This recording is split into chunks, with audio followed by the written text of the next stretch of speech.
الفرق بين البنات والولاد لما يزوروا بعض. بنتي يا جنات، صاحبتك دي محترمة قوي وانا بحبها، ايه رأيك نعمل لها اكل؟ لا يا ماما، هي كلت تشيز كيك قبل ما تنزل، اعمل لها حاجة تشربها. اعمل لها ايه مثلا؟ ميلك شيك فراولة؟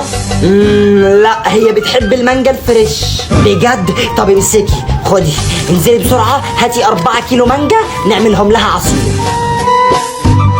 ايه يا اخويا بيبو، امك هتصفحنا؟ ايه ده نضيف، عندنا شاي تشرب؟ ورب تكون عيب، شوف لي حاجه فريش اشربها، ده نضيف بقولك. طب اتنيل اصبر. امي عندك ايه تطفحي لي الواد البيض ده عيل ابن 60 كلب ما شافش بجنيه تربيه، ريحه شراب وعمتني. طب اعملي له اي حاجه يشربها وخليه يغور. مفيش في التلاجه غير خيار، اضربيهوله في الخلاط وهقول له ده كيوي. يا واد لا، هياخد باله من البذر اللي بيكون في الخيار. يا ستي هقول له كيوي بالجوافه. يا ابني هيعرف يا ابني عشان الخيار مش مسكر. يا امي حط له شويه سكر، حط له صباعك فيها.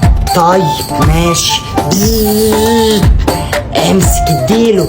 ماشي يا امي. خد يا حبيبي، منورنا، اشرب كده وقول لي ايه رايك في العصير ده. حبيب قلبي ماشي. ايه ده اخضر؟ الله، عصير ملوخيه.